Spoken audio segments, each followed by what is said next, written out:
Meus amados irmãos, nós vamos abrir a palavra de Deus em Atos dos Apóstolos, capítulo 17. Atos dos Apóstolos, capítulo 17, a partir do verso 16 até o verso 34. Peço que você, após a leitura, mantenha a sua Bíblia aberta nesta passagem comigo. O discurso de Paulo em Atenas. Enquanto Paulo os esperava em Atenas, referindo-se a Silas e Timóteo, o seu espírito se revoltava em face da idolatria dominante na cidade. Por isso dissertava na sinagoga entre os judeus e os gentios piedosos, também na praça todos os dias entre os que se encontravam ali.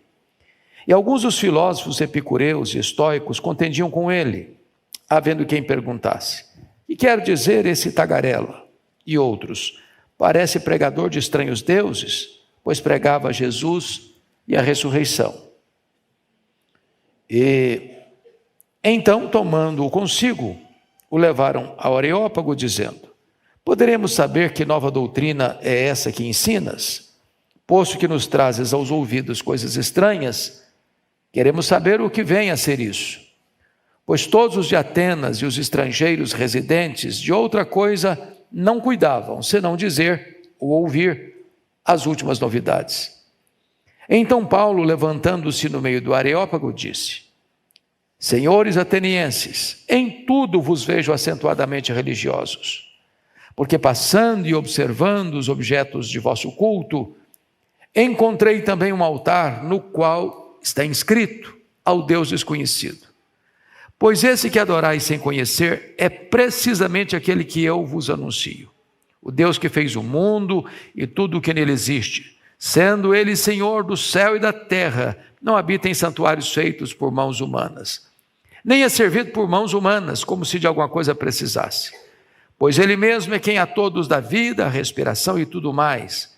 De um só fez toda a raça humana, para habitar sobre toda a face da terra, havendo fixado os tempos previamente estabelecidos e os limites da sua habitação, para buscarem a Deus, se porventura, tateando, possam achar, bem que não está longe de cada um de nós, pois nele vivemos e nos movemos e existimos, como alguns dos vossos poetas têm dito, porque dele também somos geração. Sendo, pois, geração de Deus, não devemos pensar que a divindade é semelhante ao ouro, à prata ou à pedra, trabalhados pela arte e imaginação do homem.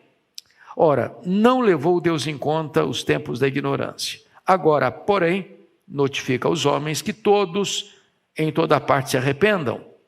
Porquanto estabeleceu um dia em que há de julgar o mundo com justiça, por meio de um varão que destinou e acreditou diante de todos, ressuscitando-o dentre os mortos. Quando ouviram falar de ressurreição de mortos, uns escarneceram.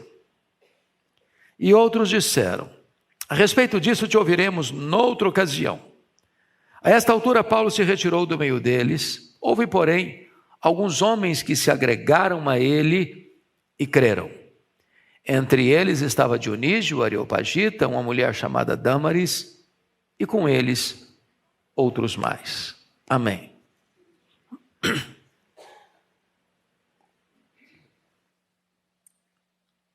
Hoje eu quero adotar um método distinto, diferente. Vou adotar o chamado método Lectio Continua, que é analisar o texto sem uma estrutura homilética, mas caminhando com o texto na medida em que ele está sendo escrito.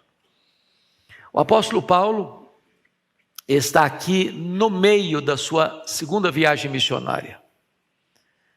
Ele já tinha passado por uma cidade que era uma colônia romana, Filipos, já tinha passado também por Tessalônica, que era a grande capital da província da Macedônia, terra de Alexandre o Grande, já tinha também passado por Bereia, e em todas essas cidades enfrentando muitas dificuldades, perseguição, sendo escorraçado, expulso, enxotado.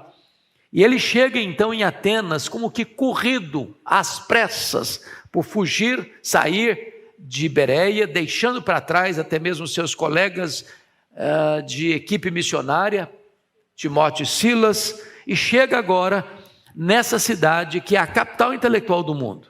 É a terra dos grandes luminares da filosofia, a terra de Péricles, de Sócrates, de Platão, de Aristóteles, a terra dos luminares do pensamento humano, dos homens que encheram bibliotecas com a sua erudição. E diz o texto que ele chega nessa cidade, que é uma cidade extremamente culta e ao mesmo tempo extremamente idólatra. Para vocês terem uma ideia, na época que Paulo esteve aqui, segundo Plínio, havia mais de 30.000 estátuas dedicadas aos deuses em Atenas. Isso levou Suetônio a afirmar que para cada pórtico, para cada casa, havia um altar a uma divindade diferente. Era uma floresta de ídolos. Era uma cidade aspergida pela cultura humana e ao mesmo tempo entregue à mais densa ignorância e cegueira espiritual. Isso retrata que QI elevado, capacidade intelectual avançada, cursos de mestrado, doutorado, pós-doutorado, não abre o campo da visão espiritual. É possível que você tenha uma pessoa extremamente culta e ao mesmo tempo rendida à mais tosca ignorância espiritual. Isso aconteceu em Atenas. Isso levou Diógenes a satirizar com Atenas, saindo certa feita, meio-dia, sol a pino, com a lanterna acesa na mão, procurando atentamente alguma coisa, e quando alguém o aborda e disse: o que você procura, Diógenes? Ele respondeu: eu procuro um homem, porque nessa terra só tem deuses. Era uma terra de muitos deuses. E é aqui que Paulo chega, e agora eu peço que você acompanhe comigo o raciocínio.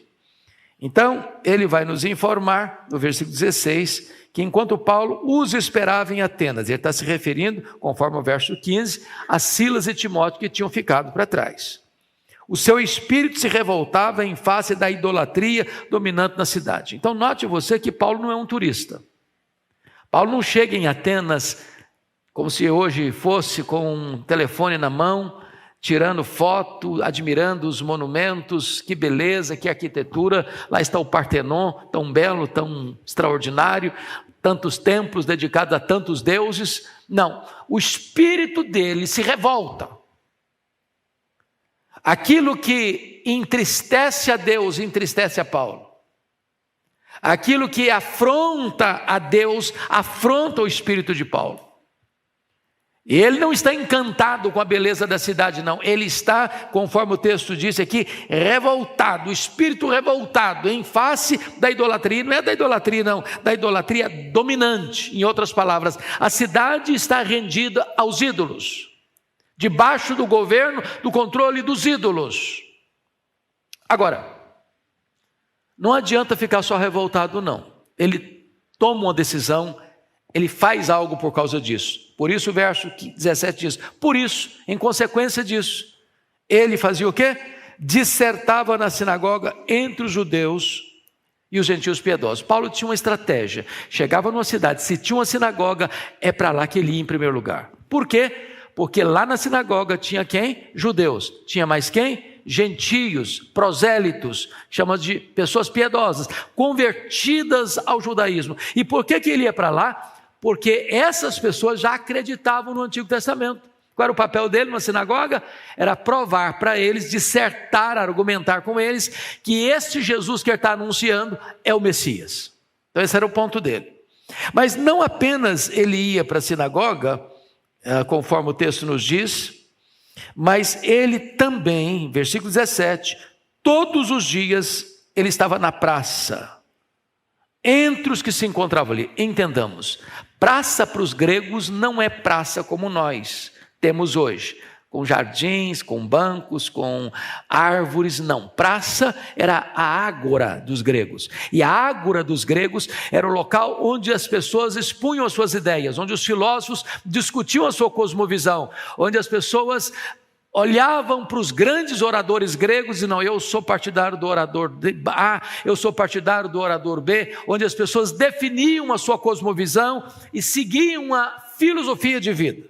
Então, notem o verso 18. E alguns dos filósofos, que estavam certamente na praça, epicureus e estoicos, contendiam com ele. A pergunta é, quem são esses pensadores? Primeiramente, olhe comigo os epicureus. O que eles pensavam? Os epicureus tinham uma filosofia de vida, que era o seguinte: o prazer é a razão da vida. Eu vivo para o prazer. Não tem amanhã, não tem acerto de conta, não tem eternidade, não tem juízo final. A vida é só o pequeno percurso do berço à sepultura. Então vamos beber todas as taças dos prazeres, vamos curtir a vida. E o lema deles é: comamos e bebamos, porque amanhã morreremos.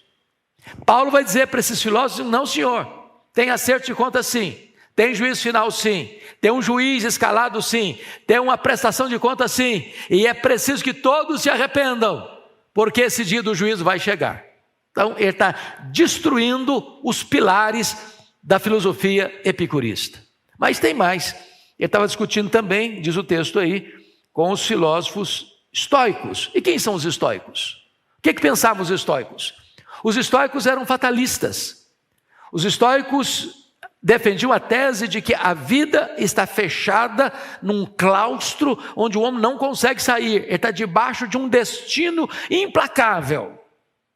É a filosofia da Gabriela Cravo e Canela. Eu nasci assim, eu cresci assim, eu vou morrer assim. Não tem saída, não tem esperança, não tem mudança, não tem jeito. E Paulo diz: não, vocês estão errados. Estão errados. Deus não levou em conta os tempos da ignorância, mas agora notifica a todos os homens em todos os lugares que se arrependam. É possível ter mudança sim. Deus é o Deus que perdoa pecado sim. Deus é o Deus que abre a porta da salvação sim. Deus é o Deus que dá a chance e a possibilidade do homem ter uma nova vida, um novo coração, uma nova mente, uma nova família, uma nova pátria. É possível ser salvo e sair dessa prisão que a filosofia estoica pregava. Bom, diante das argumentações de Paulo, alguém pergunta lá, havendo quem perguntasse, verso 18, que quer dizer esse tagarela? A palavra tagarela é uma palavra muito curiosa no grego. A palavra significa aqueles pássaros que ficavam nos esgotos comendo sementes. O que estão falando de Paulo é o seguinte: Paulo está falando o que ele não entende. Ele não é como nós, filósofos, que pregam a ideia que nós construímos. Ele está falando palavras a esmos. Ele está falando sem entender o que está falando. Ele é um tico-tico no fubá, diríamos nós hoje. Então chamam o pregador de tagarela, como se alguém que falasse sem compreender o que estava dizendo. Mas por que eles chamam Paulo de tagarela? Outros diziam assim: parece pregador de estranhos deuses, pois pregava Jesus e a ressurreição. O que ele está querendo dizer com isso? Atenas tinha mais de 30 mil deuses, mas eles não tinham escutado sobre esses dois que estão falando aqui, Jesus e a ressurreição. Na cabeça deles, Paulo está pregando mais duas divindades que eles não conheciam, uma masculina, Jesus, e outra feminina, a ressurreição. Para eles a ressurreição era como se fosse uma divindade. Então eram estranhos deuses para eles.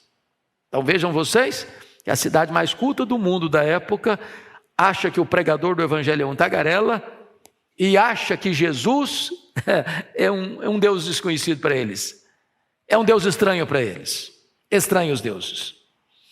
Agora, qual a consequência disso? Versículo 19. Então tomando consigo levaram ao Areópago, dizendo: poderemos saber que nova doutrina é essa que ensinas? Preste atenção. Na cidade mais culta do mundo, o pregador é um tagarela. Jesus é um Deus estranho. E mais do que isso, para eles isso é uma nova doutrina. É algo completamente estranho. Irmãos, é curioso isso, porque hoje, se você sair pelo mundo afora e perguntar quem é Jesus, as pessoas não conhecem, não sabem a história do cristianismo, não sabem que ele é o Filho de Deus, que ele nasceu, que ele viveu, que ele operou milagres, que ele morreu, que ele ressuscitou, que ele voltou para o céu, que ele está no trono, que ele voltará, que ele é o único nome dado entre os homens pelo qual importa que sejamos salvos. Mesmo nos redutos mais cultos do mundo. Então pegam Paulo e levam para o Areópago. O Areópago não é apenas um maciço rochoso na cidade de Atenas, não. Areópago era o supremo tribunal dos gregos, onde ninguém podia ensinar uma nova ideia, uma nova filosofia na cidade, embora tão eclética, sem passar pelo filtro e sem passar pela aprovação desse supremo tribunal dos gregos, que era o Areópago. Então, Paulo é levado para lá para dar explicações. Queremos saber que nova doutrina é essa que ensinas. Eles não conheciam o Evangelho, eles não conheciam Jesus. E eles explicam, versículo 20: posto que nos trazes aos ouvidos coisas estranhas. Então o pregador é um tagarela, Jesus é um Deus estranho para eles, é uma nova doutrina. Eles estão querendo saber que coisa estranha é essa, que venha a ser isso. Agora, por favor, bota na tela para mim versículo 21, para toda a igreja ler comigo. Vamos ler juntos o versículo 21, toda a igreja.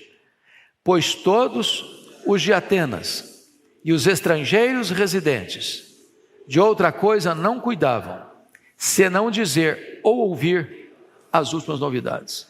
Meus irmãos, isso é para mim muito impactante. Porque Paulo está numa grande metrópole. Ele acaba de chegar na cidade. Ele percorre a cidade. Ele vai para a sinagoga, ele vai para a praça. Todo dia está discutindo com os filósofos. E de repente, o impacto é tamanho que todos os de Atenas, mas não só os moradores residentes de Atenas, não. Também os estrangeiros residentes, ou seja, era uma cidade universitária. Devia ter grandes núcleos de estudantes estudando em Atenas, grandes estudiosos estavam lá em Atenas, e a cidade toda não falava de outra coisa, não ouvia outra coisa, a não ser as últimas novidades que Paulo estava pregando. Já pensou no impacto disso? Hoje nós, se chegarmos numa cidade grande como era Atenas, com todos os recursos da tecnologia, da comunicação, talvez não produzimos impacto. Depois de 10 anos estávamos lá. Olha o impacto deste homem nessa cidade. Então Paulo é levado para lá para dar explicações. E o versículo 22 diz: então Paulo, levantando-se no meio do Areópago, disse: senhores atenienses, em tudo vos vejo acentuadamente religiosos. Eu acho que Paulo aqui nos ensina princípios de abordagem e de comunicação. Porque diz o texto que o espírito dele estava revoltado. Revoltado por causa de quê? Por causa da idolatria que estava reinando na cidade. Mas na hora que vai dirigir esse público com o coração completamente convulsionado, ele é extremamente polido, extremamente educado, extremamente estratégico. E ele diz: senhores atenienses, em tudo vos vejo acentuadamente religiosos. O que ele está fazendo? Levantando o moral do pessoal. Se você estudar oratória um pouquinho, você vai ver que isso é uma técnica de oratória. Você vai, por exemplo, num tribunal, um grande orador, primeiro ele coloca a pessoa lá em cima, depois tira a escada. Não é assim? Depois tira a escada. Senhores atenienses, eu poderia dizer: senhores atenienses, sois ignorantes. Pronto, perdeu o auditório. Senhores atenienses, percebo que estáis completamente perdidos, escravos dos ídolos. Perdido, perdeu o auditório. Eu nunca esqueço de um fato, pastor Ival, muito curioso. Eu tinha um querido membro da igreja, na congregação que eu trabalhei como seminarista, e ele gostava de fazer visita comigo. Mas eu passava muito constrangimento com ele. Porque ele chegava numa casa, servisse uma imagem. Você sabia que esse negócio é do diabo? E quase que eu tinha que sair corrido da casa, porque a pessoa falou: então vai embora daqui, ué. Ou seja, não é uma boa abordagem, é? Não é uma boa abordagem. Então Paulo é estratégico. Em tudo vos vejo acentuadamente religiosos. Agora preste atenção no que ele vai dizer. Versículo 23. Porque passando e observando os objetos do vosso culto. Para um pouquinho aqui. Paulo não é um turista. Paulo passa e observa. Que tem gente que passa, tira foto, faz um filmezinho e não observa nada. Passa, olha e não aprende nada. Paulo não passa só admirando a arquitetura, passando e observando os objetos do vosso culto. E aí ele diz: encontrei um altar. Tinha mais de 30 mil altares. Eu encontrei um altar. E nesse altar estava escrito: ao Deus desconhecido. Paulo pega o gancho. Nós precisamos aprender a encontrar ganchos, conexões para pregar o Evangelho. Essa percepção, essa lucidez espiritual. O que significava o altar ao Deus desconhecido? É porque os atenienses acreditavam que os deuses do Olimpo, os deuses do panteão grego, eram deuses iracundos, vingativos. Então, na cabeça deles, se porventura existisse uma divindade que não tivesse um altar na terra, essa divindade ficaria furiosa e fuzilaria as pessoas com a sua ira. Então, com medo de que porventura alguma divindade tenha sido esquecida, o que eles fizeram? Levantaram em Atenas um altar genérico, sem rótulo, com o seguinte pensamento: se porventura nós esquecemos algum Deus, olhando para esse altar aqui, não vai nos fuzilar com a sua ira. Então Paulo pega esse gancho e vai dizer o seguinte: pois esse que adorais sem conhecer é precisamente aquele que eu vos anuncio. Então, a partir agora do verso 24, Paulo começa a tratar especificamente do Deus que eles não conheciam, dentre mais de 30 mil deuses que eles adoravam, o único Deus verdadeiro, vivo e verdadeiro. Quem é esse Deus? Veja a definição do verso 24. O Deus que fez o mundo e tudo o que nele existe. Preste atenção nisso. As ideias evolutivas já estavam lá em Atenas como semente. E Paulo não tem nenhum constrangimento de, na capital intelectual do mundo, diríamos nós, que se levantaria em Harvard, se levantaria em São Paulo na USP, para dizer que o mundo não foi uma geração espontânea, o mundo não é produto de uma explosão cósmica, o mundo não é resultado de uma evolução de milhões e milhões de humanos, o mundo foi criado, e tudo que nele existe foi criado, e criado por esse Deus que eles não conheciam. Mas esse Deus não é apenas o Criador. O verso 24 diz: sendo Ele Senhor do céu e da terra. Ou em outras palavras, esse Deus não é uma divindade tribal, esse Deus não é um ídolo forjado pelo homem, esse Deus é o Criador e Ele é o Senhor do céu e da terra, Ele é o Senhor do universo. E tem mais: não habita em santuários feitos por mãos humanas. Bom, aqui ele está desconstruindo toda a ideia de muitos templos e vários altares para que essas divindades sejam adoradas. Deus não cabe em nenhum templo que o homem constrói com as suas mãos. Nem os céus dos céus pode contê-lo. Verso 26, preste atenção aqui. Verso 26, versículo 25 ainda. Nem é servido por mãos humanas como se de alguma coisa precisasse. Então o que está acontecendo aqui? Os deuses pagãos precisavam de que alguém oferecesse a eles sacrifícios. Eles dependiam disso. Por isso levantavam tantos altares para eles. Deus não precisa ser servido. Se você adorar a Deus, Ele é Deus. Se você não adorar a Deus, Ele é Deus do mesmo jeito. Ele não depende de você adorá-lo para ser Deus, não. Ele é Deus. Ele não é servido pelo seu culto, pelo seu sacrifício, pela sua oferta. Ele é Deus. Aliás, Ele não é servido não. Versículo 25 diz: pois Ele mesmo é quem a todos dá vida, respiração e tudo mais. Ou seja, Deus não depende de você. É você quem depende dEle. É você quem depende dEle. O fato de você estar aqui nesta noite é uma prova que Ele existe. É Ele quem dá a respiração para você, Ele quem dá vida para você, Ele quem dá tudo para você. Toda boa dádiva procede das mãos dEle, você depende dEle, você é totalmente dependente de Deus. Versículo 26, Isso é extraordinário. De um só fez toda a raça humana para habitar sobre toda a face da terra. Preste atenção nisso. Paulo acreditava em Adão e Eva. Para Paulo, Gênesis capítulo 1, capítulo 2, não é um texto mitológico, pictórico. Gênesis 1 e 2 é um texto histórico. Adão existiu. E é desse primeiro casal que procede toda a raça humana. Paulo está falando isso, irmãos, na capital intelectual do mundo. Paulo está pregando isso no topo filosófico do mundo. Notem comigo, quando ele diz assim, no verso 26, havendo fixado os tempos previamente estabelecidos e os limites da sua votação. Está dizendo o seguinte, o pai da história não é Heródoto, o pai da história é Deus.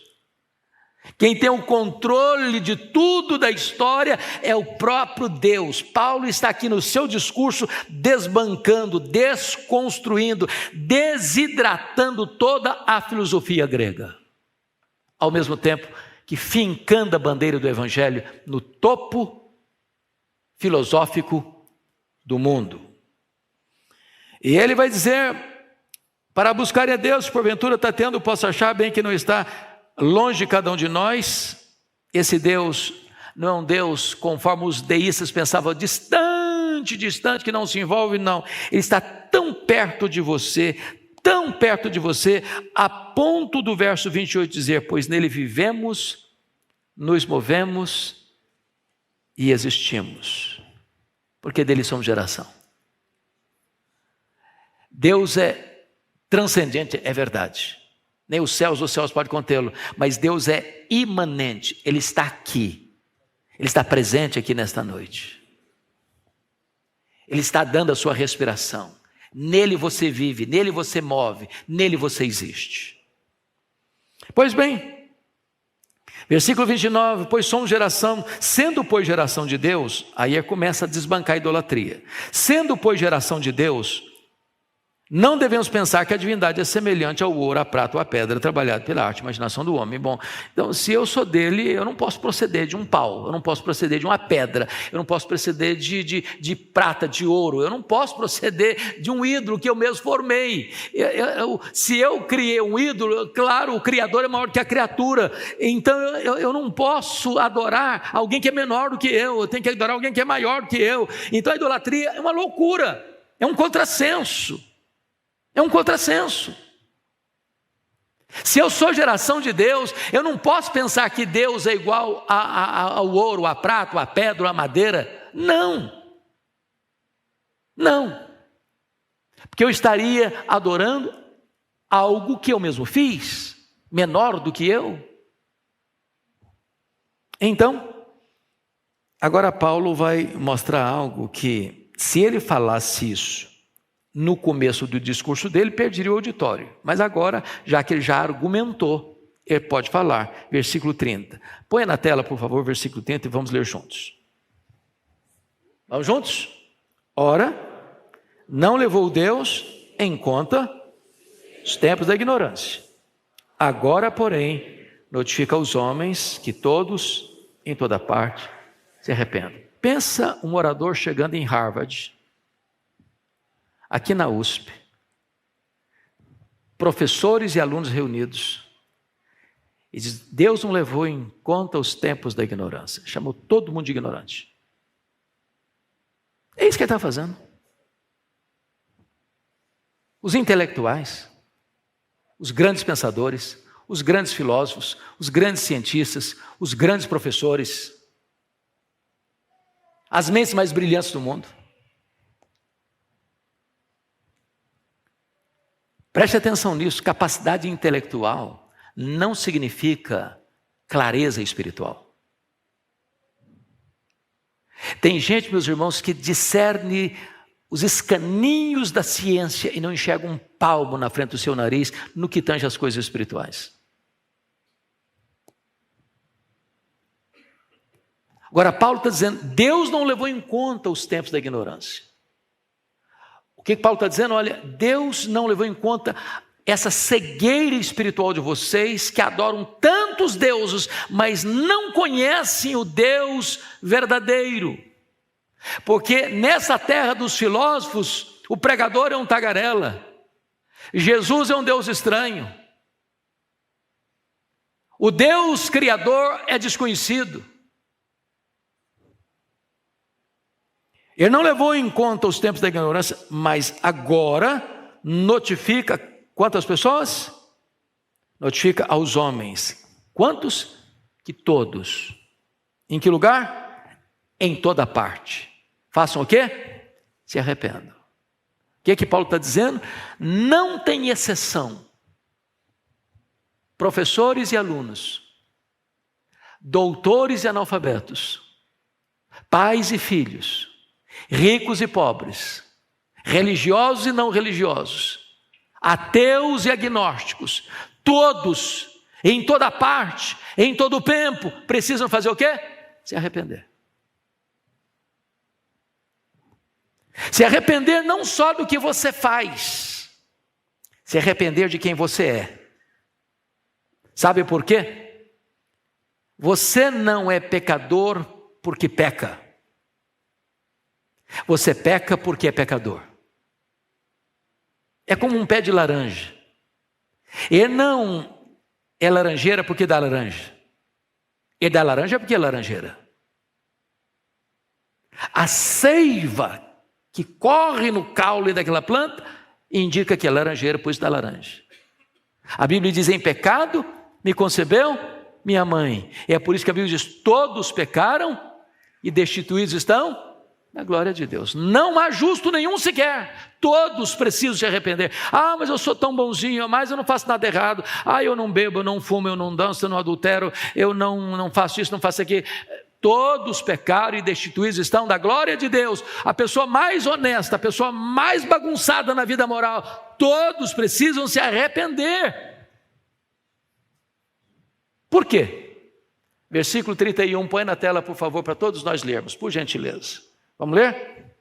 Por que razão? Porquanto estabeleceu um dia em que há de julgar o mundo com justiça, por meio de um varão que destinou e acreditou diante de todos, ressuscitando dentre os mortos. Então ele está dizendo, por que é preciso arrepender? Porque o dia do juízo está marcado.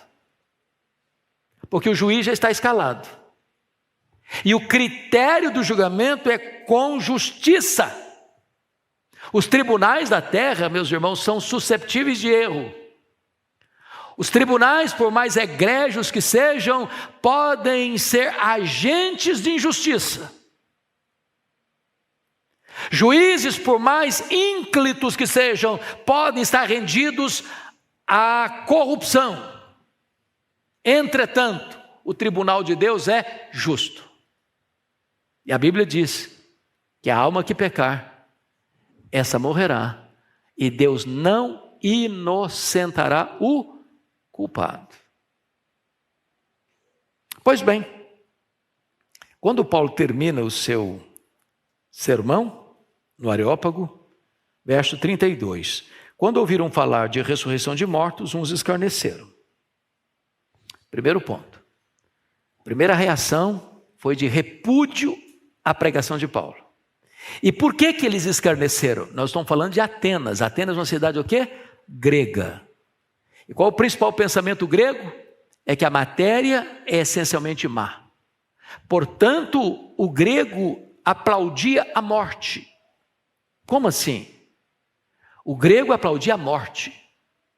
Porque para o grego, o corpo que é físico, material, era essencialmente mau.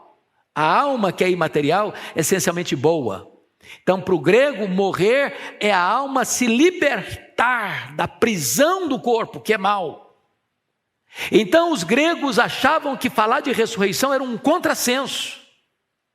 Então é por isso que está escrito, quando ouviram falar de ressurreição, uns escarneceram, falaram, nós não acreditamos nesse negócio. Preste atenção que quando a filosofia determina a teologia, ela pode levar o homem para o buraco. É por isso que nós temos que ter cuidado com as ideologias e com as filosofias, porque elas carregam dentro delas um sistema de valores que pode estar na contramão do cristianismo. Versículo 32, outros disseram, a respeito disso te ouviremos noutra ocasião. Agora é outro perigo grave.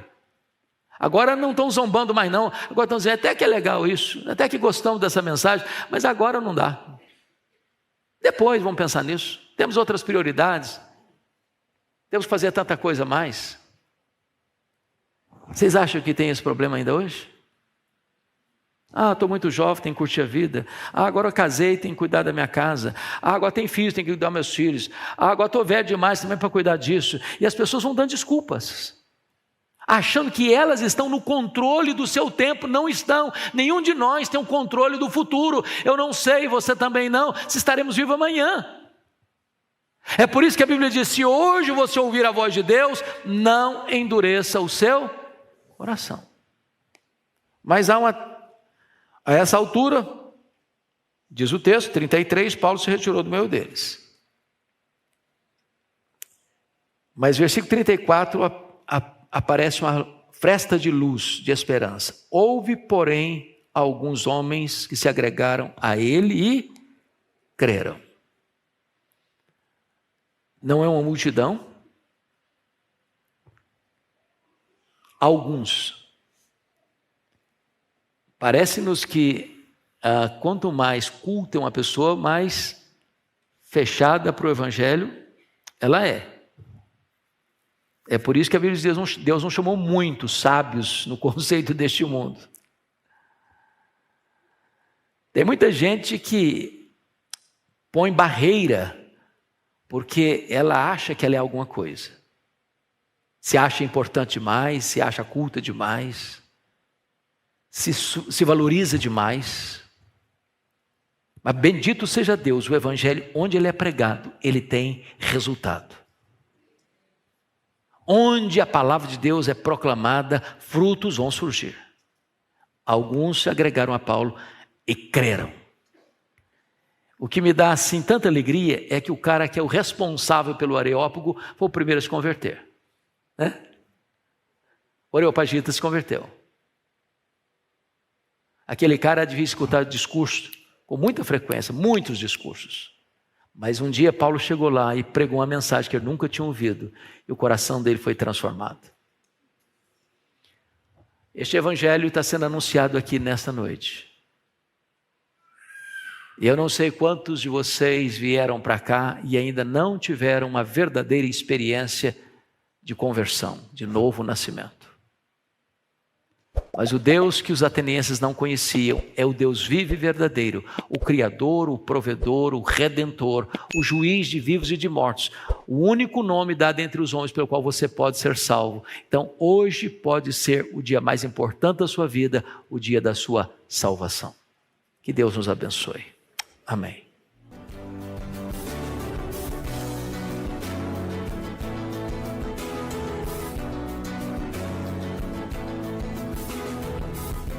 Palavra da Verdade, com Hernandes Dias Lopes.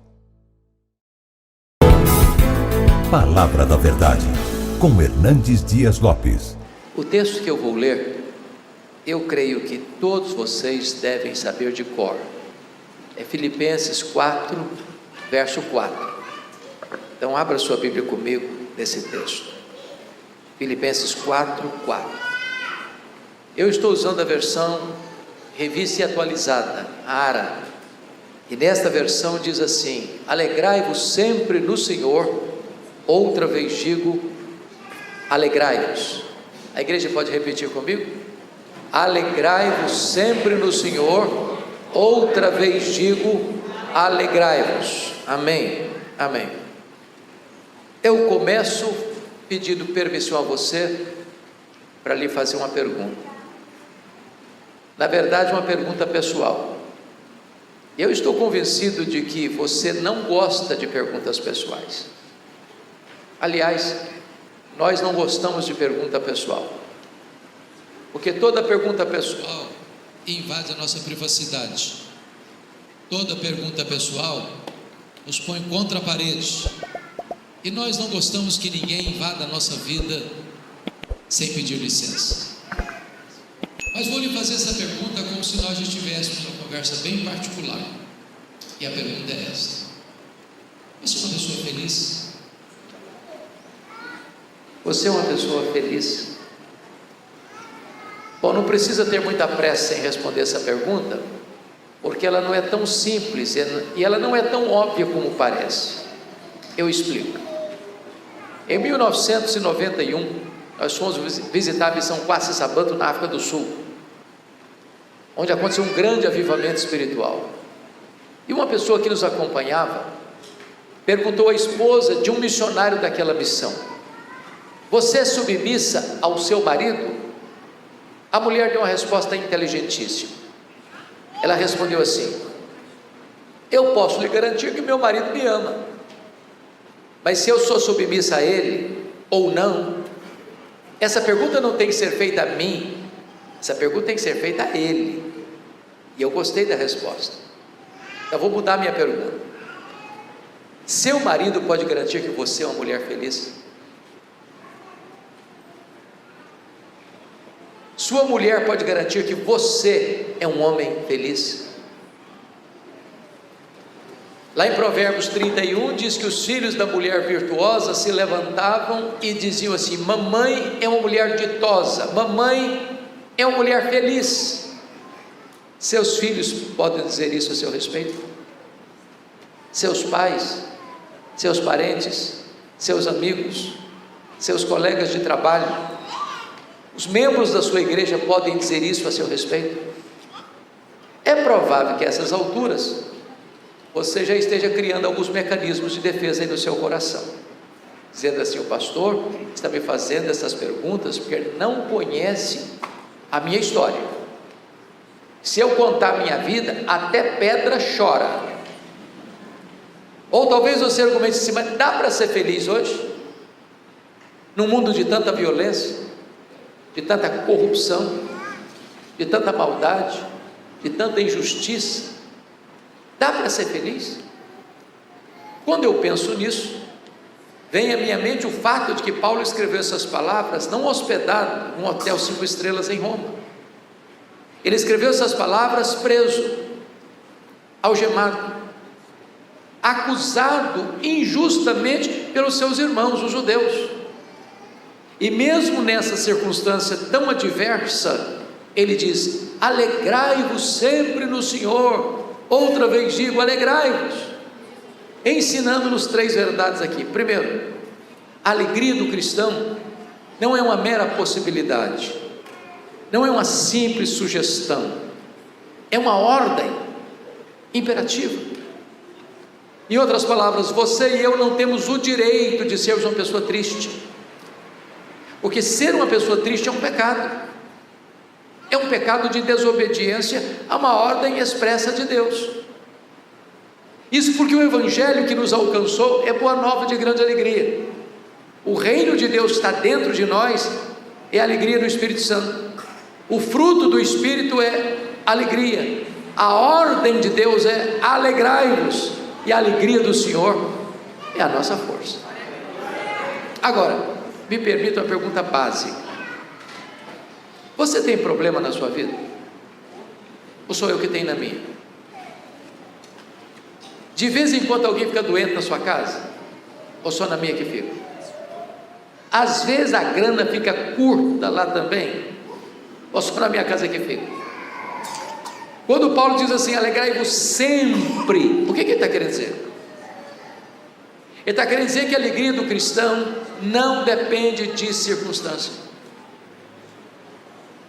porque estar feliz quando está tudo bem, até o ateu consegue. O projeto de Deus é você ser uma pessoa feliz, apesar das lutas que você está vivendo. Preste atenção nisso. Eu não perguntei para vocês se vocês estão felizes. Eu não fiz essa pergunta. Eu perguntei se você é uma pessoa feliz. Me permita ilustrar isso. Talvez vocês já ouviram falar num advogado que viveu nos Estados Unidos, em Chicago, no século XVIII, aliás, século XIX. Esse advogado chamava-se Horatio Spafford. Esse homem foi levado a Cristo pelo ministério de Dwight Lima Moody. Ele era um homem muito rico. Ele tinha 5 filhos, 4 meninas e um menino caçula. E ele enfrenta um grande baque na vida quando o filho caçula morreu. Depois disso, houve um incêndio em Chicago, quando Moody pregava por lá. Milhares de casas e prédios destruídos. O Dr. Spafford perde a maior parte da sua riqueza naquele incêndio. Então ele resolve viajar com a família, com a esposa e as 4 filhas, para a Inglaterra, onde Moody estava fazendo uma campanha de evangelização. Na véspera da viagem, ele não consegue sair de Chicago pelos seus negócios, mas embarca sua mulher, suas 4 filhas, de Chicago para Nova York, onde pegaria um navio rumo à Inglaterra. Aquele navio naufragou. A esposa dele manda-lhe um telegrama: salva, porém só. Sabendo da notícia de que as 4 filhas morreram naquele naufrágio, ele vai ao encontro da esposa e pede ao comandante do navio para mostrar para ele o local do acidente.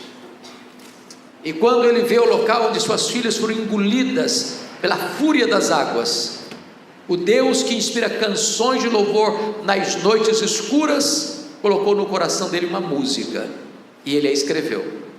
Só escreveu esta música em toda a sua vida, mas essa música é mundialmente conhecida.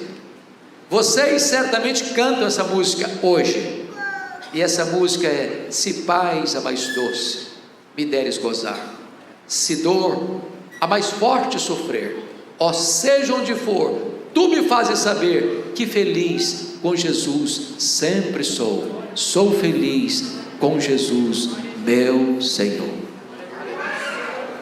Eu estou certo, pastor, de que um pai que enfrenta o luto pela morte de 4 filhas não está feliz.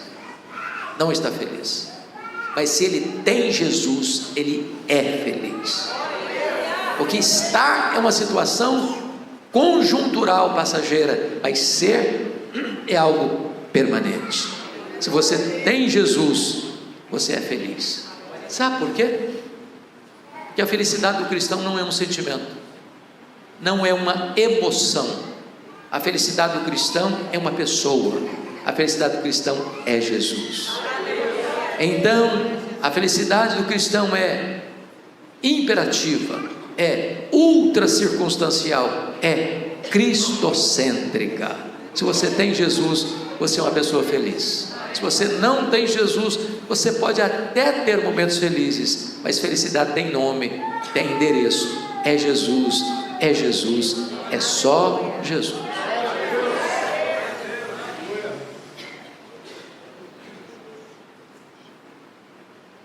Mas eu não preciso ser uma pessoa tão entendida da alma humana para descobrir uma coisa: nem todos os crentes salvos pela graça estão desfrutando dessa alegria, que Pedro chamou de indizível e cheia de glória. Basta você olhar para o semblante de alguns crentes, parece que é uma aura de tristeza no rosto. Basta você conversar com alguns deles, transbordam a tristeza nas palavras. A pergunta é: quem está roubando a alegria dos crentes? Quem está saqueando a cidadela da nossa alma? Quais são esses ladrões da alegria? Paulo escreveu esta carta, a carta da alegria, e em cada capítulo desta carta, Paulo aponta para um ladrão diferente da alegria. Quais são esses ladrões? Com a sua Bíblia aberta comigo em Filipenses, vamos identificá-los. Em primeiro lugar, capítulo 1, versículo 12, Paulo diz assim: meus irmãos, eu quero cientificar-vos que as coisas que me aconteceram têm contribuído para o progresso do Evangelho. As coisas que nos acontecem são as circunstâncias da vida, e as circunstâncias da vida são o primeiro ladrão da alegria. Sabem por quê? Porque as circunstâncias acontecem com você querendo você ou não, gostando você ou não. planejando você ou não. As circunstâncias acontecem ao arrepio da sua vontade, à revelia do seu querer, e chegam de súbito e botam a sua vida de ponta cabeça. É um acidente grave, é uma doença súbita, é um divórcio amargo, é um luto doloroso, é uma traição do sócio da empresa, é uma situação que você nunca imaginou passar na vida, mas está passando. É um filho criado com todo zelo que se envolve com drogas.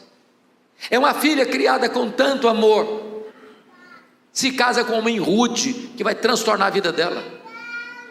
É uma situação que você não esperava passar, mas está passando. Circunstâncias.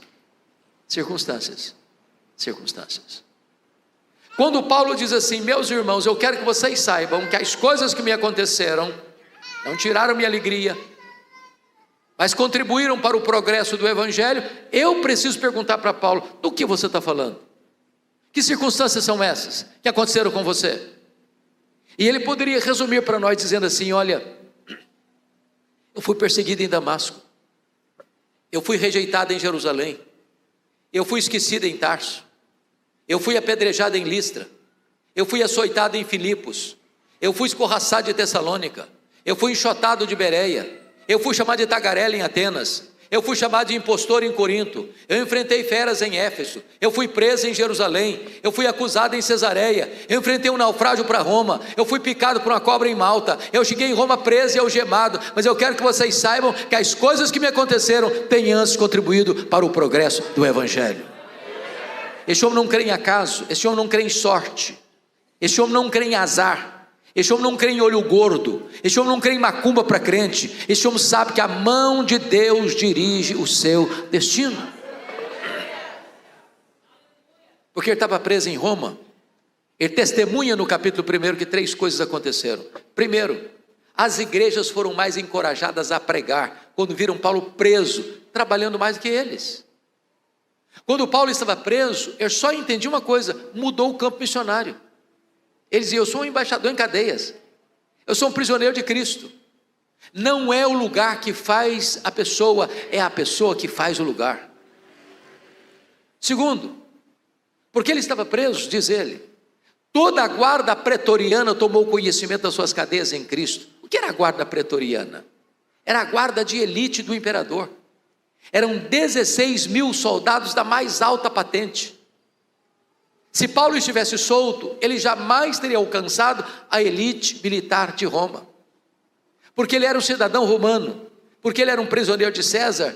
Todo dia tinha que ter um soldado romano algemado com ele, em rodízio 3 vezes por dia, oportunizando-o a evangelizar toda a guarda pretoriana.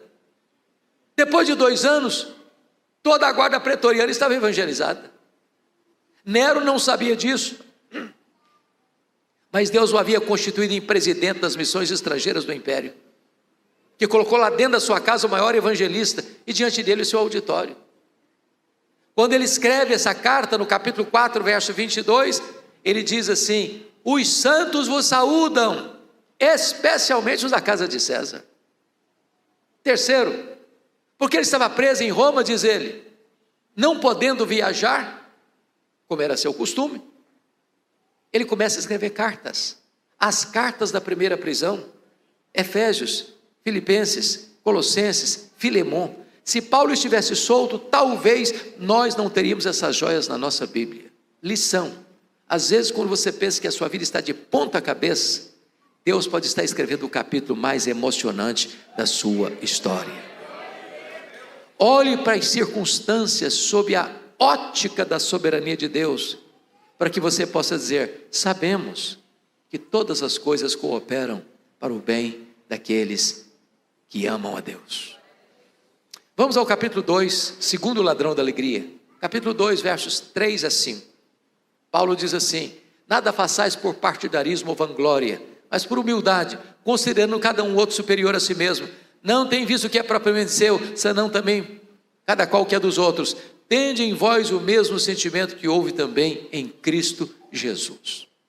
O segundo ladrão da alegria, meus irmãos, são as pessoas. E eu preciso admitir que nós sofremos mais por causa de gente do que por causa de coisas. As pessoas nos fazem sofrer mais do que as circunstâncias. Sabem por quê? Porque as pessoas nos decepcionam. E nós decepcionamos as pessoas. Você não veio de uma família perfeita. Você não é uma pessoa perfeita. Você não se casou com uma pessoa perfeita. Você não tem filhos perfeitos. Você não frequenta uma igreja perfeita. Mas hoje ou mais amanhã, nós vamos ter motivo de queixa uns contra os outros.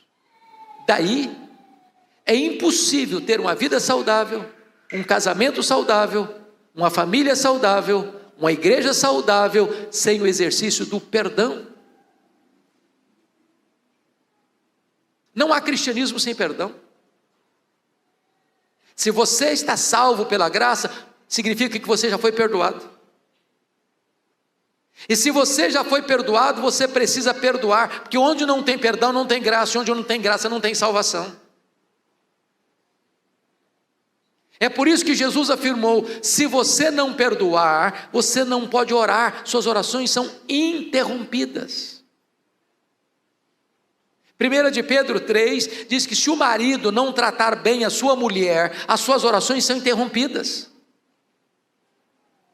Se você não perdoar, você não pode trazer sua oferta ao altar, porque antes de Deus receber a oferta, Ele precisa receber o ofertante.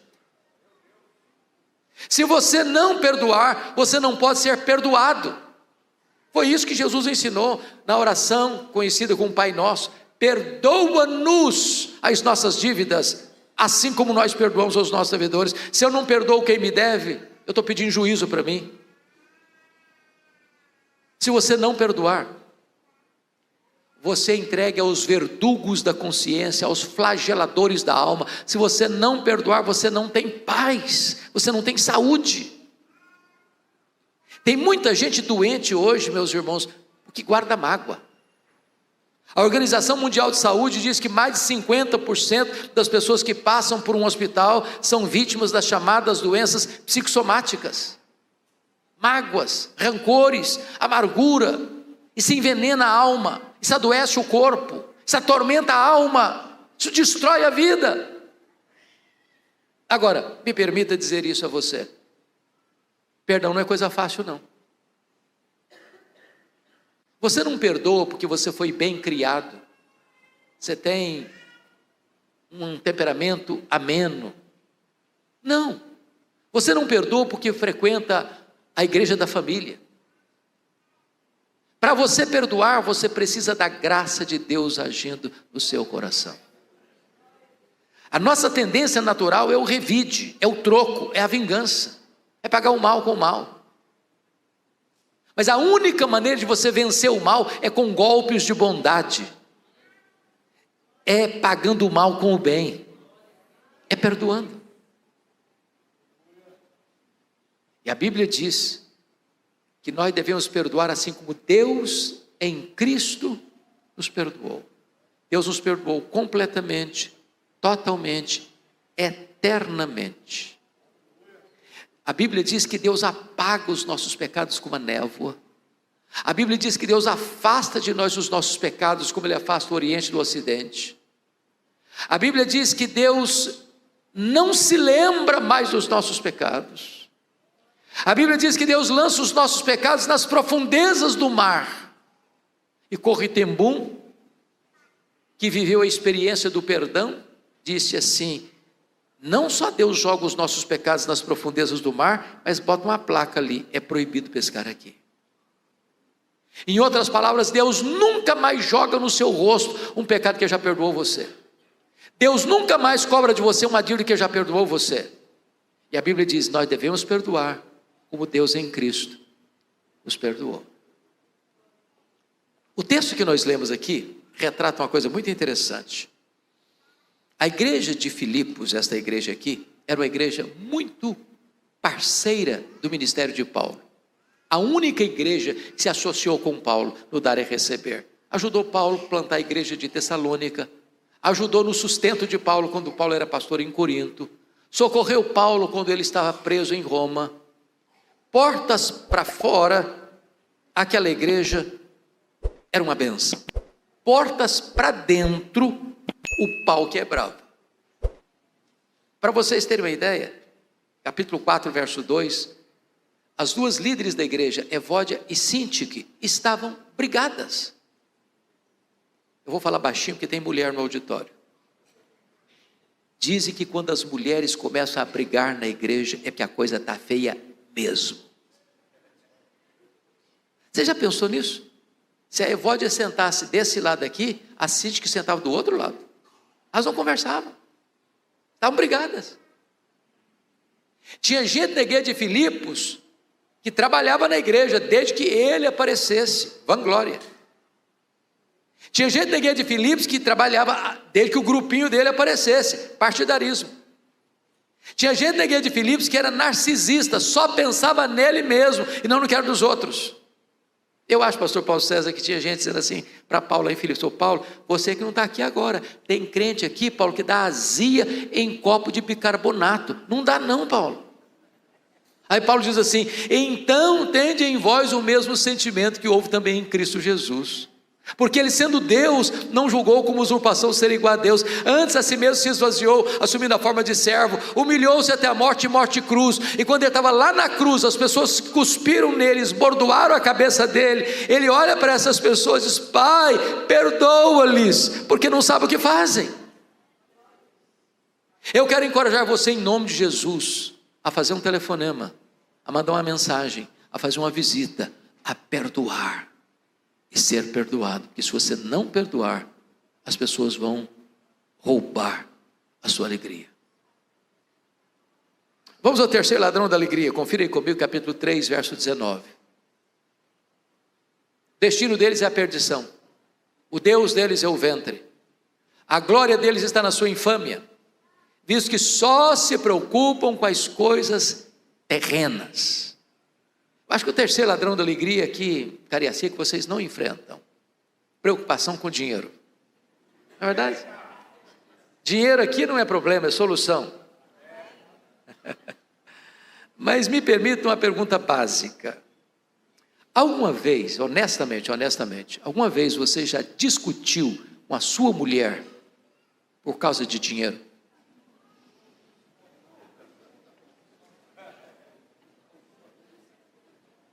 Alguma vez você já discutiu com o seu marido por causa de dinheiro? Ora, se vocês falarem para mim que nunca, eu vou duvidar da honestidade de vocês. Sabe por que as pessoas discutem por causa de dinheiro? Que tem muito dinheiro, que tem pouco dinheiro, que não tem dinheiro nenhum. Sempre discutem. O dinheiro é o maior pomo de discussão da família contemporânea. Porque algumas pessoas só se preocupam com as coisas terrenas. Gente que levanta de madrugada, gente que vai dormir tarde, gente que come penosamente o pão que granjeia, porque só se preocupa com coisas terrenas. Gente que casa por causa de dinheiro, gente que descasa por causa de dinheiro, gente que corrompe por causa de dinheiro, gente que é corrompida por causa de dinheiro, gente que mata por causa de dinheiro, gente que morre por causa de dinheiro, gente que vende alma para o diabo por causa de dinheiro. Porque dinheiro, segundo Jesus, não é uma moeda, é uma entidade. Aliás, a única entidade que Jesus chamou de Senhor não foi César, não foi o diabo, foi dinheiro. Ninguém pode amar e servir a dois senhores ao mesmo tempo, a Deus e as riquezas. Meus irmãos, o dinheiro é o ídolo mais adorado na nossa geração. E Salomão, que foi um homem tão rico, disse o seguinte: se você amar o dinheiro, você nunca vai se satisfazer dele. Quando você olha o cenário de corrupção no Brasil, desde o palácio, passando pelo parlamento, passando pelas cortes, passando pelas transações internacionais, passando pelo comércio, passando pela indústria, passando pelas transações comerciais, as grandes e as pequenas e as menores, há uma corrupção instalada na medula da nossa nação. Quanto mais ricas as pessoas ficam, mais famintas elas ficam para ter mais, para ter mais, para ter mais, sempre mais. Porque elas estão prostradas diante do dinheiro. Agora, deixa eu lhe dizer algo. A Bíblia não proíbe e nem condena a riqueza. A riqueza é uma bênção. Não é pecado ser rico. E nem é virtude ser pobre. O problema não é ter dinheiro, o problema é o dinheiro nos ter. O problema não é possuir o dinheiro, o problema é ser possuído pelo dinheiro. O problema não é ter dinheiro no banco, o problema é entronizar dinheiro no coração. O dinheiro é um bom servo, ou agora o dinheiro é um péssimo patrão. Algumas pessoas, entretanto, só se preocupam com as coisas terrenas. O Dr. Tom Cine, no seu livro O Lado Oculto da Globalização, diz que nós vivemos hoje, é um fato, uma economia global. É verdade. O presidente Trump anunciou tarifaço na América, as bolsas de valores despencaram no mundo inteiro. Por quê? Porque a economia é globalizada. 2008, uma crise imobiliária da América, isso mexeu com a estrutura da economia mundial. Aqui no Espírito Santo, nós temos, talvez hoje, um dos grandes produtores do mundo na área de pedras ornamentais. Muitos donos de pedreira em 2008 quebraram aqui, por causa da crise imobiliária dos Estados Unidos, economia global. Nessa economia global, mais de 50% da riqueza do planeta está nas mãos de pouco mais de 100 empresas particulares. Por exemplo, há empresas mais ricas do que países. A Toyota é mais rica do que a África do Sul. A GM é mais rica do que a Noruega. O Walmart é mais rico do que dezenas de países. O problema é que essas empresas querem mais do seu tempo e mais do seu dinheiro. Se você vai se arrebentar, se a sua vida vai acabar, se o seu casamento vai entrar em crise, isso não interessa para eles. O que interessa é que essa máquina tem que girar, e para essa máquina girar, você tem que consumir mais, e nós caímos na malha do consumismo. Por exemplo, na década de 50, nós consumíamos 5 vezes menos que consumimos hoje. Não éramos menos felizes por isso. Na década de 70, 70% das famílias dependiam apenas de uma renda para manter toda a família. Hoje, mais de 70% das famílias dependem de 2 rendas para manter o mesmo padrão. Ou seja, o luxo do ontem tornou-se necessidade do hoje. Eu já vi, acho que vocês também, uma criança que não aprendeu a falar ainda papai e mamãe, ganhar um telefone celular top de linha. Eu não sou referência porque fui criado na roça. Vou calçar meu primeiro par de sapatos com 8 anos. Eu só tive um brinquedo comprado em loja, um só, um carrinho de plástico, de 5ª categoria. O que eu posso lhes garantir é que eu sobrevivi. Meu pai não precisou me levar para psicólogo por traumas emocionais, só tive um carrinho de plástico. Hoje, via de regra, quando uma criança nasce, a mais simples delas já tem mais brinquedo que consegue brincar a vida inteira. Você dá um brinquedo para uma criança hoje, ela brinca longas 2 horas, encosta no canto e é sucata, que é outro. E se você não der, ela entra em crise emocional, tem que levar para o psicólogo. Eu tenho um amigo que tem 3 mulheres. Obviamente, a esposa e 2 filhas. Não pensem mal do meu amigo, por favor. Num dia de casamento, elas disseram assim para ele: temos que comprar sapatos novos. Mas é claro, ninguém duvida disso, casamento é tudo novo. Mas antes de ir para a loja, ele perguntou assim para elas: vamos dar uma olhadinha no que nós já temos? Abriu um closet, um armário, e contou 151 pares de sapatos. Tinha que comprar mais. Como é que você chama isso? Não é centopeia, não. Consumismo. Então vou lhe dar uma definição de consumismo. Consumismo é quando você compra o que você não precisa, às vezes com dinheiro que você não tem, para impressionar pessoas que você não conhece. Eu não tenho dúvidas, irmãos, que todos nós que estamos aqui, se abrirmos o nosso armário, nós temos mais roupa do que nós precisamos. E estamos comprando mais. E estamos comprando mais. Estamos comprando mais. Porque nós caímos na malha do consumismo. O primeiro bilionário do mundo foi John Rockefeller. E ele disse assim: o homem mais pobre que eu conheço é o homem que só tem dinheiro. E ele disse mais: o homem mais feliz que eu conheci chegava em casa cheirando graxa, comia um bom prato de arroz com feijão e dormia a noite toda bem dormida.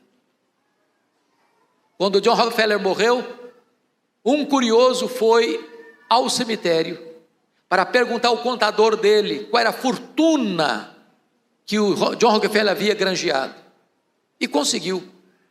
Chegou e perguntou para o contador assim: me conta, cara, quanto o doutor John Rockefeller deixou? O contador, espantado, olhou para ele e disse: você não sabe? Não, me conta. O contador respondeu: rapaz, ele deixou tudo, ele não levou nem um centavo. Não tem caminhão de mudança e enterro, não tem gaveta em caixão. Você não trouxe nada para o mundo, você não vai levar nada desse mundo. Portanto, a Bíblia diz que a piedade com o contentamento é grande fonte de lucro. Tendo o que comer, o que beber, com o que vestir, com isso estejamos contentes, porque o amor do dinheiro é a raiz de todos os males. Não ponha o seu coração no dinheiro. Como diz Jesus, põe os seus tesouros lá em cima, onde nem a traça, nem a ferrugem, nem os ladrões para tomar de você, porque se você amar o dinheiro, você nunca vai satisfazer. Se você amar o dinheiro, você nunca vai estar completo. Sabe por quê? Felicidade o dinheiro não pode lhe dar, segurança o dinheiro não pode lhe dar, felicidade e salvação, só Jesus, só Jesus, só Jesus pode lhe dar. Mas vamos ao último ladrão da alegria, capítulo 4, versos 6 e 7. Paulo diz assim: não andeis ansiosos de coisa alguma, em tudo porém sejam conhecidas diante de Deus as vossas petições pela oração e pela súplica, com ações de graças, e a paz de Deus, que excede todo entendimento, guardará o vosso coração e a vossa mente em Cristo Jesus. O quarto ladrão da alegria é a ansiedade. E eu preciso lhe fazer uma pergunta nesta manhã: você conhece alguma pessoa ansiosa? Conhece? Você já viu alguma pessoa ansiosa hoje? Já viu? Eu tenho certeza, você se olhou no espelho antes de vir para cá. Você é daquele tipo de gente que fica roendo as unhas? A mão fica suada? Dá um apagão na mente quando tem que fazer uma prova? Ou daquele tipo de gente que o problema está lá na China, você pensa que já está batendo na porta da sua casa? Ou daquele tipo de gente que quando não tem problema, você cria um que não sabe viver sem problema? Irmãos, a ansiedade é o mal desse século.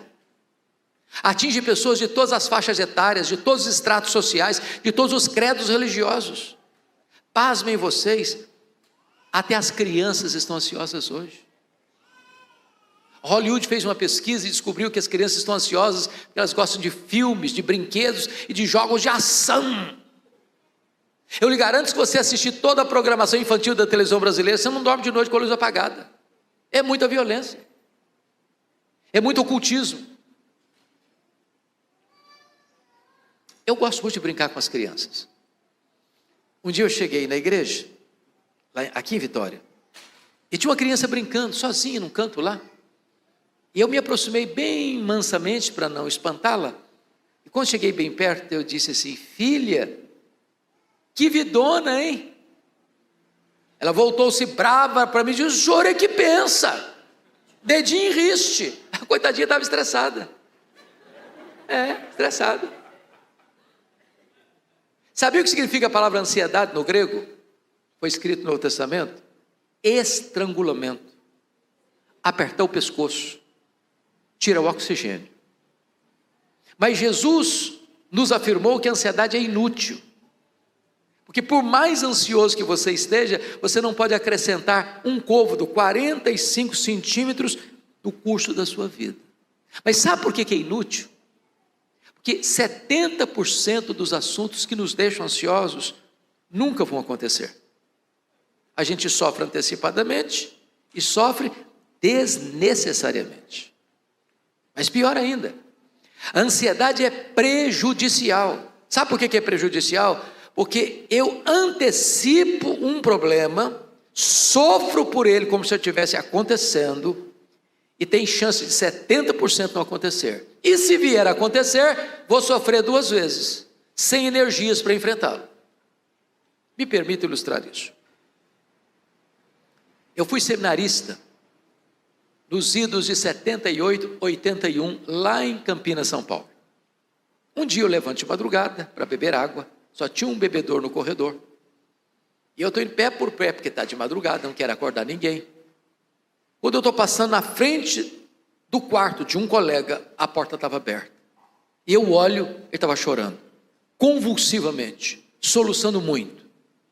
Eu entrei apressadamente e perguntei: o que aconteceu? Morreu alguém na sua família? Ele disse: estou com medo da minha mãe morrer. Falei: qual o problema dela? Em que hospital que ela está? Não, ela não está doente não, eu estou com medo de ela morrer um dia. Eu falei: mas aí não dá, varão, deixa sua mãe viver, cara. Hoje a gente tem 43 anos disso, a mulher está viva até hoje. Já pensou um negócio desse? Pior do que esse aí, foi uma senhora que entrou no meu gabinete pastoral, com a criança de 3 anos no colo, chorando convulsivamente. Não era criança não, a mãe chorando. Quando ela acalmou, eu disse: mãe, o que está acontecendo? O que houve? Ela respondeu: eu estou com medo da minha filha crescer e não casar. Falei: mas nem cresceu ainda, deixa a menina crescer primeiro. Ansiedade. Verdade.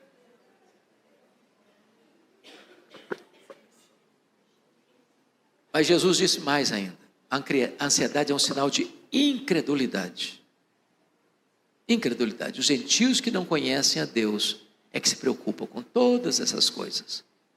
Mas vós, porém, deveis buscar em primeiro lugar o reino de Deus e a sua justiça, e as demais coisas o serão acrescentadas. A pergunta, e eu quero caminhar para o encerramento, a pergunta é: tem solução para esse problema da ansiedade? Tem remédio? Tem na farmácia? É injetável? É em comprimidos? Resolve o seu problema da ansiedade se você for promovido na sua empresa? Se você virar o CEO da sua empresa? Será que resolve você tirando férias? Passando o final de semana no spa? Resolve? Comprando um carro novo ou trocando de apartamento ou de casa? Melhora? Tem remédio? Paulo dá a receita: não andeis ansiosos de coisa alguma. O que é coisa alguma mesmo? É coisa alguma, pronto, não precisa nem definir, está claro, está não? Coisa alguma, pronto. Em tudo, porém, sejam conhecidos diante de Deus as vossas petições, pela oração, pela súplica, com ações de graças. Agora preste atenção no que eu vou lhes dizer. A palavra oração aqui no grego é a mesma para adoração. Então Paulo está dando 3 remédios para você curar a sua ansiedade. Você cura a sua ansiedade quando você adora a Deus, quando você suplica a Deus, quando você dá graças a Deus. Você adora a Deus por quem Deus é, você dá graças a Deus pelo que Deus faz. Então eu vou atender a orientação de Paulo, e vou fazer uma oração de adoração. Você adora a Deus por quem Deus é, para curar a sua ansiedade. Aí você chega para Deus e diz: meu Deus, eu quero te adorar, porque Tu és o único Deus vivo e verdadeiro. Tu és o Deus autoexistente, infinito, imenso, eterno, onipotente, onipresente, onisciente, transcendente, soberano. Tu és o Deus bom, Tu és o Deus justo, Tu és o Deus fiel, Tu és o Deus verdadeiro. Eu quero te adorar porque Tu és a minha alegria, porque Tu és a minha paz, porque Tu és a minha justiça, porque Tu és a minha herança. Eu quero te glorificar porque Tu és meu refúgio, porque Tu és a minha fortaleza, porque és o meu socorro bem presente na tribulação. Eu quero te adorar porque Tu és a razão da minha vida, em nome de Jesus, amém. Aí você termina essa oração e diz assim: mas Deus, eu estou tão ansioso, Senhor. Não, aí não combina mais. Aí não combina. A grande pergunta nesta manhã é: quem é o seu Deus? Quão grande é o seu Deus? Quão poderoso é o seu Deus? Quanto pode o seu Deus? O seu Deus é o que mede as águas na concha da sua mão. O seu Deus é o que mede o pó das montanhas em balança de precisão. O seu Deus é o que mede os céus a palmos. O seu Deus é que espalha as estrelas no firmamento, e por ser forte em força e grande em poder, quando elas chamam pelo nome, nenhuma só delas vem a faltar.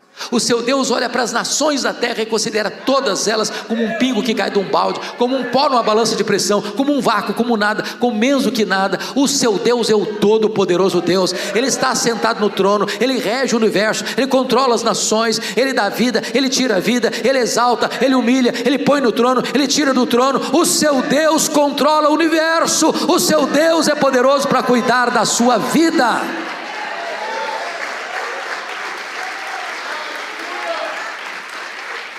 Paulo diz que você cura a ansiedade quando você chega para Deus e apresenta a Ele as suas súplicas, suas necessidades.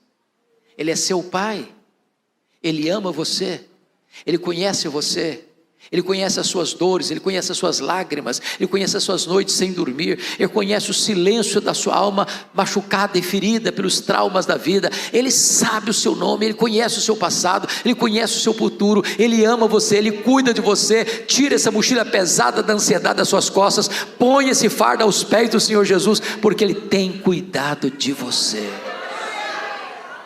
Mas finalmente Paulo diz, você resolve o problema da ansiedade quando você começa a dar graças a Deus por aquilo que Ele já tem feito na sua vida. E você diz, pastor, eu estou passando tanta luta, como é que eu vou dar graças? Meus irmãos, nós passamos por uma pandemia, gente melhor do que nós se foi, nós estamos aqui. Para pensar o que Deus tem te dado. Você está aqui hoje, e você não está num CTI de hospital.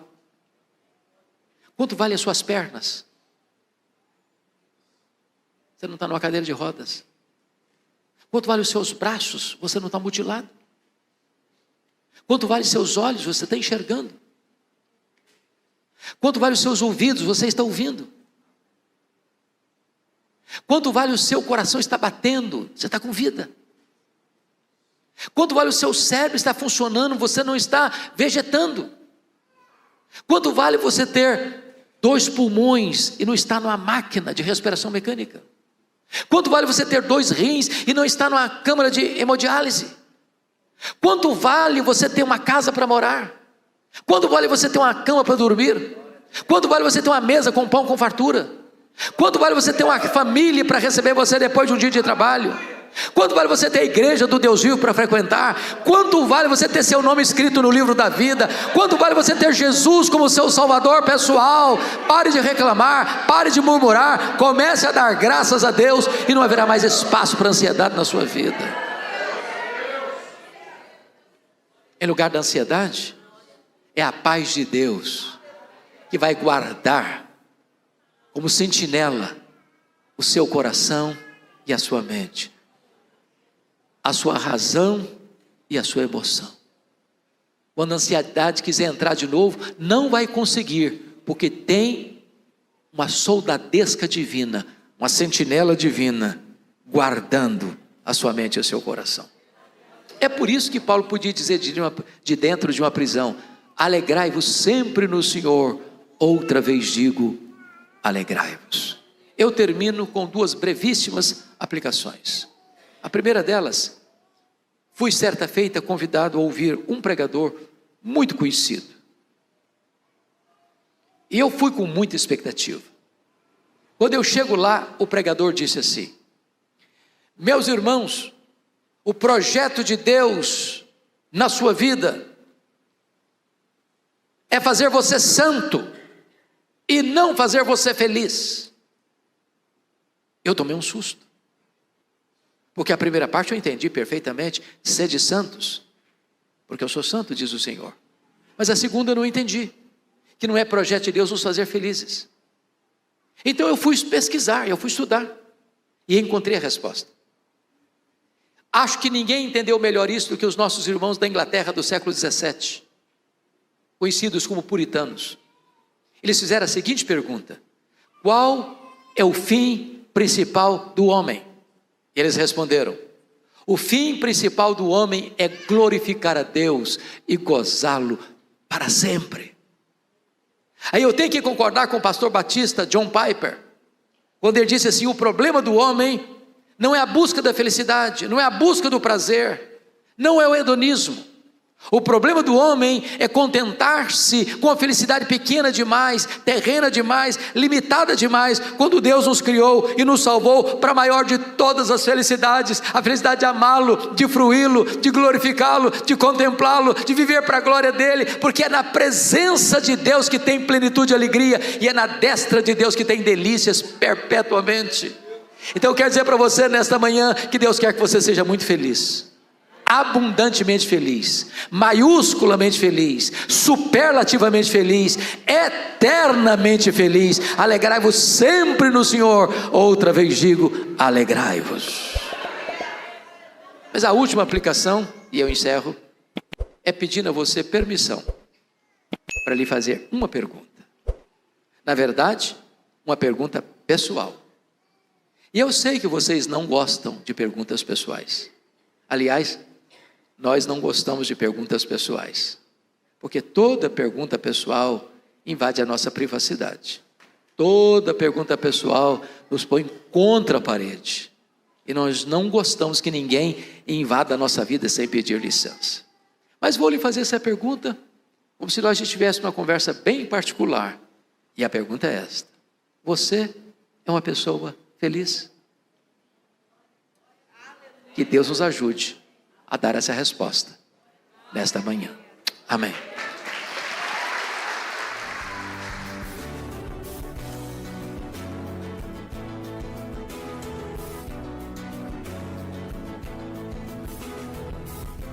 Palavra da Verdade, com Hernandes Dias Lopes.